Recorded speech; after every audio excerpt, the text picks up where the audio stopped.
Et salut à tous, j'espère que vous allez bien. Alors vous l'avez vu dans le titre, aujourd'hui on va parler de la RTX 3050. Et si vous voulez la version très courte, eh bien c'est une GTX 1070 ou 1660 Ti avec du ray tracing et du DLSS, voilà. Bon, si vous voulez en savoir plus, on continue, on y va, c'est parti.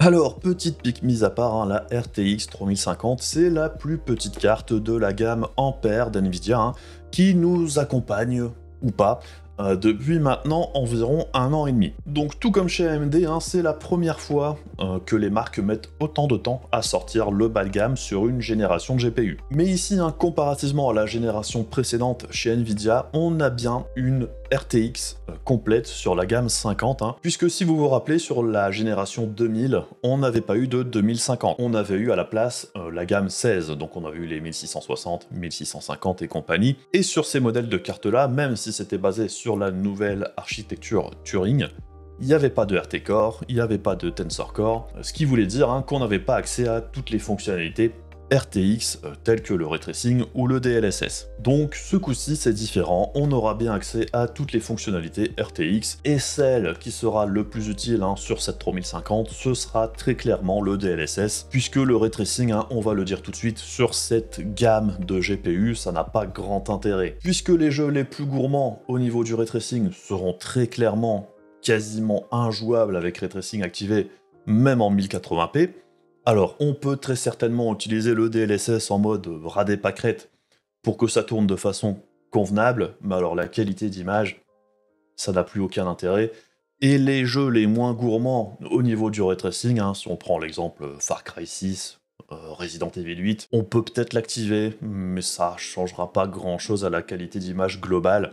C'est plutôt gadget dans l'ensemble. D'ailleurs, je ne mettrai pas de résultat avec ray tracing d'activer pour cette carte, puisque pour moi, ça n'a quasiment aucun intérêt dans cette gamme de matériel. Très clairement, le ray tracing sur la gamme 3000, même chez NVIDIA, ça n'est intéressant qu'à partir de la 3060 Ti et encore. Bref, la 3050, c'est sorti depuis maintenant environ 1 mois. Et l'avantage quand on teste une carte un petit peu après tout le monde, c'est qu'on a une vision un petit peu plus claire du marché et de ce qui s'est passé depuis sa sortie. Et très clairement, ce qu'on a pu observer, c'est qu'au niveau des prix, on est encore une fois bien loin du tarif officiel de 280 €, puisque là, même encore à l'heure actuelle, malgré les baisses de prix, on tourne plus aux alentours des 400, 450, voire plus pour certains modèles, que des 280. Alors je sais, on voit de temps en temps débarquer un modèle à 360 balles chez Rue du Commerce par exemple, mais on peut pas vraiment encore en faire une généralité. Tant que c'est pas disponible en quantité à un tarif donné, ça reste un petit peu le coup de bol pour l'acheter. Et on peut déjà le dire d'emblée, à 280 balles, la 3050, c'est correct. C'est pas incroyable du tout, mais c'est correct. Alors autant à 350 balles et plus, moi, ce serait non direct. Autre point important que j'ai déjà abordé dans d'autres vidéos, c'est que le lancement de cette 3050, c'était un petit peu un lancement marketing. Puisque, pour faire très simple, il fallait qu'NVIDIA ait quelque chose à mettre en face de la nouvelle 6500 XT d'AMD. Le truc, c'est que personne ne savait exactement à quel niveau de performance attendre cette 6500 XT avant qu'elle sorte. Pour NVIDIA, il y avait plusieurs cas de figure. Soit on pouvait castrer le GA106 qui équipe les 3060, soit on pouvait partir sur du GA107, le GA107 que l'on n'a pas encore vu sur PC de bureau. Par contre, ce GA107 existe sur PC portable, avec les 3050 Ti et 3050 de PC portable. Et NVIDIA a choisi de taper un petit peu entre les deux. On a certes un GA106 castré ici pour la 3050, mais au niveau du castrage qui a été choisi, eh bien en fait on se retrouve avec exactement les mêmes specs que la 3050 Ti de PC portable. Ce qui veut dire bien qu'NVIDIA peut soit utiliser le GA106 ou le GA107 pour équiper les 3050 de PC de bureau. Alors ça paraît anecdotique dit comme ça, puisqu'au niveau des performances ce sera exactement la même chose, la seule différence qu'il y aura, ce sera un petit peu au niveau de la consommation, puisque les futures puces en GA107 devraient consommer un petit peu moins. Et la deuxième question, pourquoi NVIDIA a choisi de partir avec du GA106 castré à ce point-là? Alors, ils avaient peut-être un stock de GA106 défectueux à utiliser, ça c'est possible. Mais ce qui s'est très certainement passé, c'est qu'il n'avait pas assez de GA107 pour fournir un lancement de cartes pour PC de bureau. Du coup, pourquoi ne pas utiliser le GA106 et de le castrer à bloc et d'arriver un petit peu plus tard avec du GA107 une fois que l'approvisionnement sera plus conséquent.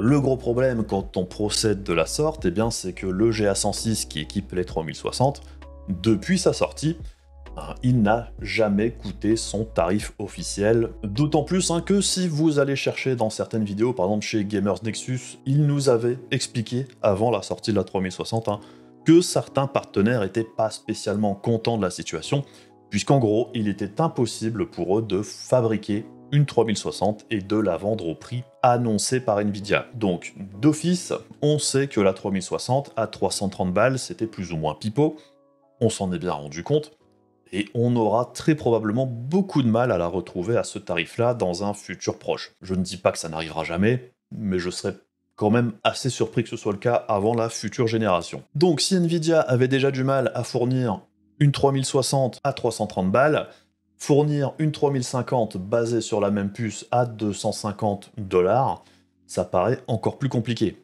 Et bien c'est un petit peu ce qu'on a retrouvé. Le jour de la sortie, alors c'est une technique qui est maintenant utilisée par Nvidia et AMD, on annonce un prix plus ou moins fantaisiste. Évidemment, ils ne pouvaient pas annoncer un prix trop proche de la 3060, sinon ça paraissait ridicule.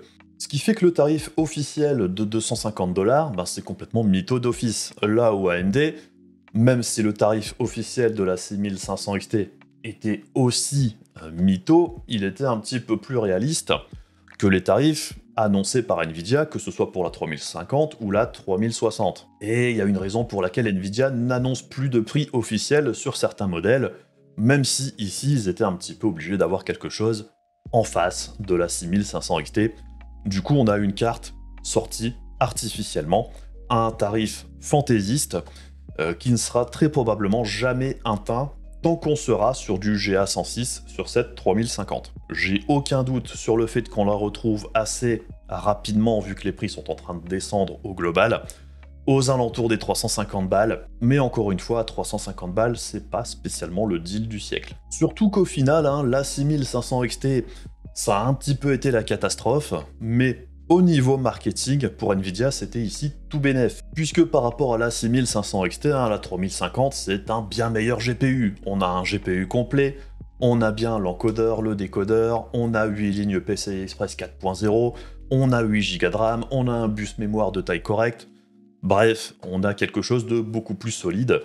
Là où la 6500 XT, c'est une carte assez bancale. Et bien évidemment, si on les met à leur MSRP respectif, la 6500 XT, même si elle est moins chère que la 3050, si les prix étaient réels, bien évidemment, il serait impensable de conseiller la 6500 XT par rapport à la 3050 pour 50 balles de plus.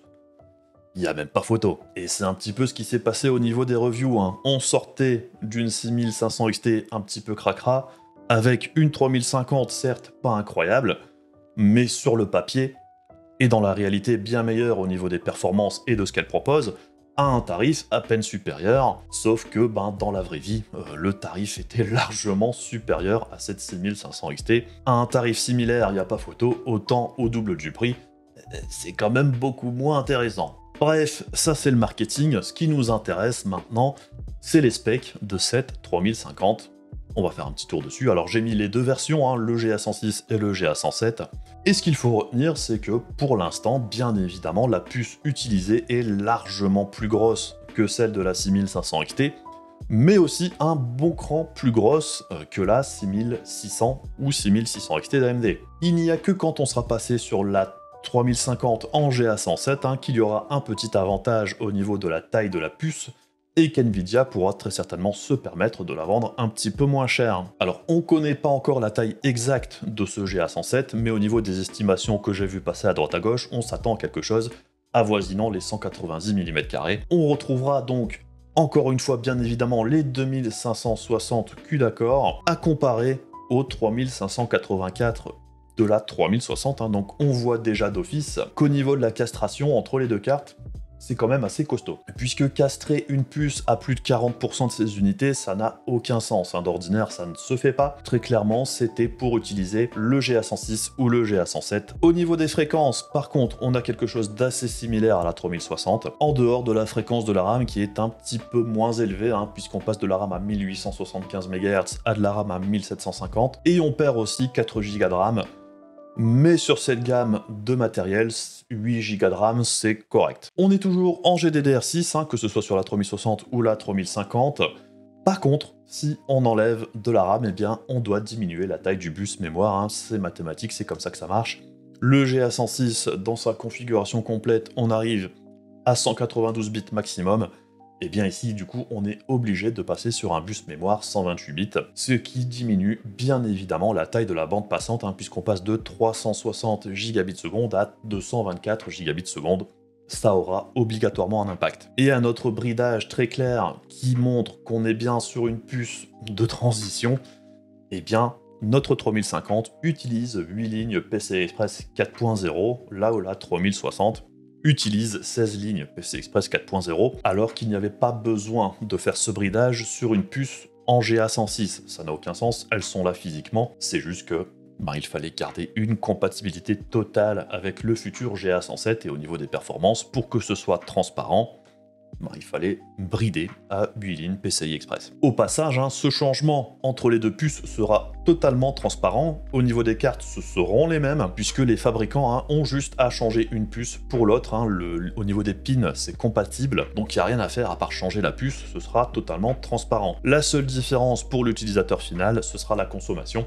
Pour tout le reste, ce sera la même chose. Mais bref, au niveau des specs, on voit d'emblée qu'on aura une puce bien moins puissante que la 3060. Au niveau de la carte qui nous intéresse aujourd'hui, eh bien c'est un modèle de chez Zotac, c'est la Twin Edge, qui est en gros un modèle de référence. Alors, au niveau de la construction, c'est plutôt qualitatif pour cette gamme de prix, pour cette gamme de puces, je trouve que c'est largement suffisant. Donc on a 2 ventilateurs, un RAD plutôt classique, au niveau de la taille, c'est tout à fait adapté. On a un connecteur 8 pins au niveau de l'alimentation, largement suffisant. Au niveau des sorties vidéo, c'est du classique ici, on a un HDMI 2.1 et 3 DisplayPort 2.0.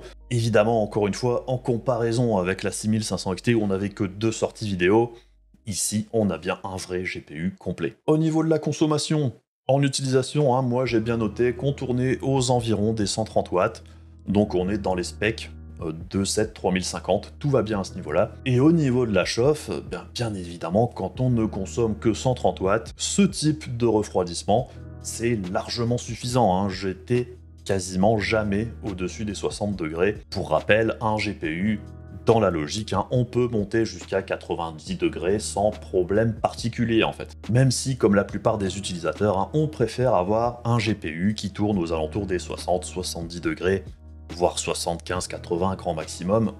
On veut pas que ça chauffe de trop.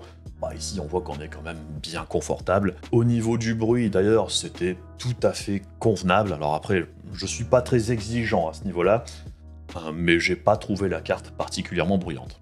Encore une fois, pour un GPU qui consomme 110-130 watts, on n'a pas besoin de 50 ventilateurs, d'une carte triple slot ou ce genre de conneries. On est bien large avec un refroidissement tel qu'on l'a sur cette carte de chez Zotac. Au niveau de la construction, j'ai pas grand chose à dire, c'est dans l'ensemble plutôt qualitatif. Je sais que Zotac, c'est pas forcément la marque préférée des utilisateurs, mais de toutes les cartes Zotac que j'ai eues sous la main, que ce soit la 970, la 1060 ou cette 3050, j'ai rien à dire en mal en fait, au niveau construction, au niveau silence, c'est plutôt correct. Alors sur cette gamme, bien évidemment, pas de RGB, par contre on a une backplate. Si on prend l'exemple de la 6500 XT qu'on a testé dernièrement, il n'y avait pas de backplate et au niveau du tarif, on n'était pas très loin derrière. On sait bien de l'avoir. Au niveau du look, ça c'est à l'appréciation de chacun, personnellement je trouve que c'est un look plutôt passe-partout.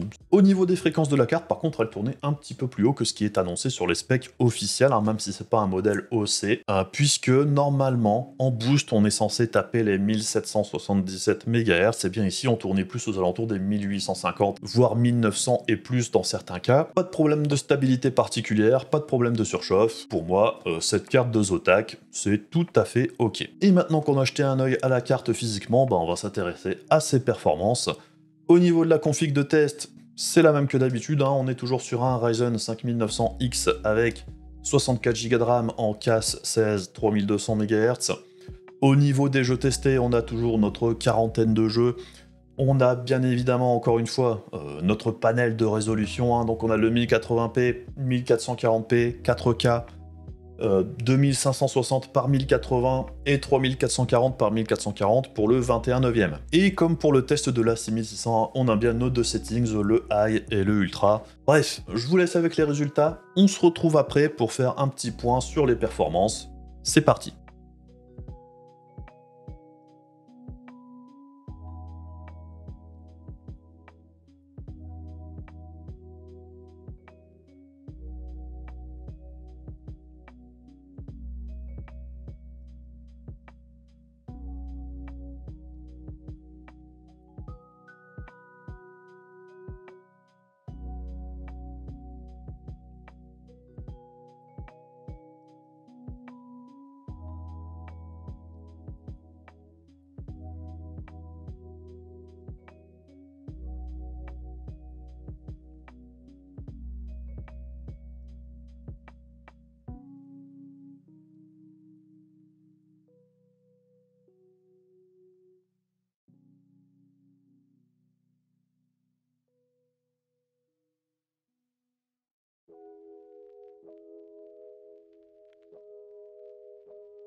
Alors, au niveau des performances, ce qu'on observe, hein, c'est qu'en 1080p, les performances sont plutôt correctes, mais pas non plus incroyables.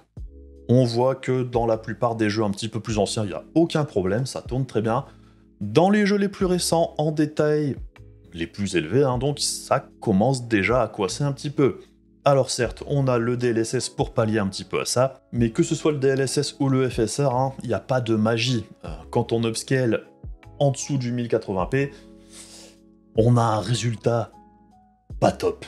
Donc on est mieux à avoir une carte plus puissante en 1080p que d'avoir besoin d'utiliser de l'upscaling. Et c'est bien pour ça que de manière générale, quand on voit la différence de performance en 1080p entre la 3050 et la RX 6600, ça paraît compliqué de recommander la 3050 par rapport à la 6600 pour du 1080p. DLSS ou pas DLSS, je préfère largement une carte qui est capable de s'en sortir dans de bien meilleures conditions en 1080p en natif, plutôt que de devoir faire appel à de l'upscaling avec une carte qui vient de sortir. Alors bien évidemment, si on compare la 3050 à la 6500 XT, voilà, il n'y a même pas photo, hein. La 6500 XT se fait complètement atomiser, et c'est bien normal. Le gros problème de cette 3050, justement, c'est qu'au niveau tarifaire, on est plus proche du tarif de la RX 6600, qui est à peine plus cher, que de la 6500 XT, qui actuellement coûte beaucoup moins cher, mais qui a des performances beaucoup moins bonnes aussi. Ce qu'on observe aussi, hein, c'est que au plus on monte en résolution, au plus la différence de perf entre la 3050 et la 6600 diminue aussi. C'est particulièrement apparent en 4K, même si de toute façon les deux cartes sont pas vraiment utilisable de façon satisfaisante en 4K. Malgré tout, hein, la 6600 conserve un avantage plutôt confortable sur la 3050 jusqu'au 1440p. Par contre, en 3440 par 1440 et en 4K, là, c'est beaucoup moins évident. Bref, la 3050, c'est un petit peu comme tous les autres GPU. Le gros problème, c'est le tarif. Au niveau du stock, il commence à y en avoir un petit peu partout dans les boutiques, on voit que ça s'accumule. On peut acheter n'importe quel GPU quasiment, c'est juste que les prix sont pas hyper intéressants. Et on voit aussi que très clairement les prix sont en train de redescendre tout doucement. Alors j'espère que ça va continuer, c'est pas sûr à 100%, il peut se passer tout et n'importe quoi d'ici un mois ou deux. Mais ce qui est certain, c'est que comme il y a beaucoup moins de demandes pour les GPU d'AMD, eh bien en toute logique c'est ceux qui baisseront de prix le plus vite. Alors après, il y a des avantages et des inconvénients à acheter une marque plutôt que l'autre. Comme je viens de le dire, les cartes AMD seront moins chères avant les cartes d'NVIDIA. Le truc aussi, c'est que si vous achetez une carte NVIDIA, généralement, vous pouvez la revendre un petit peu plus cher qu'une carte équivalente chez AMD. Bon, c'est vous qui voyez. Je pense qu'on a fait un petit peu le tour de la 3050. C'est un bon GPU, c'est un GPU complet. On a bien l'encodeur qui va bien, on a le DLSS, le ray tracing. Bon, pour moi ça sert pas à grand chose sur cette gamme de matos, mais l'option est là, si vous voulez faire un slideshow, ça vous regarde. Bien évidemment, comparé à la 6500 XT, c'est un bien meilleur produit, c'est un GPU complet, tout va bien, il n'y a pas de performance aussi bancale, on se pose pas la question du PC Express génération 3 ou génération 4, ici, la carte fonctionnera correctement sur à peu près n'importe quelle config. Donc rien que pour ça, si la 3050 revient proche de son tarif officiel, ça en fait un bien meilleur choix que la 6500 XT. Le gros problème de cette 3050, comme je l'ai dit à plusieurs reprises, c'est qu'au niveau tarifaire, elle est plus proche de la 6600 que de la 6500 XT. Et tant qu'on reste dans cette situation-là, moi, personnellement, je préfère partir sur la 6600 qui offre de bien meilleures performances. Mais après, je peux tout à fait concevoir qu'on puisse absolument vouloir du Nvidia pour une raison ou une autre. Dans ces cas-là, évidemment, la 3050, pourquoi pas. Après, il faudra voir aussi à quel niveau de prix on retrouve la 3060, qui reste une carte, encore une fois, largement supérieure au niveau des performances que la 3050. Bref, c'est tout pour moi pour aujourd'hui. Si la vidéo vous a intéressé, n'hésitez pas, si vous voulez soutenir la chaîne, à faire tous les trucs casse-couilles de YouTube. Ça aide la chaîne, concrètement. On se retrouve assez rapidement pour une autre vidéo. Je vous fais des bisous, à la prochaine. Salut!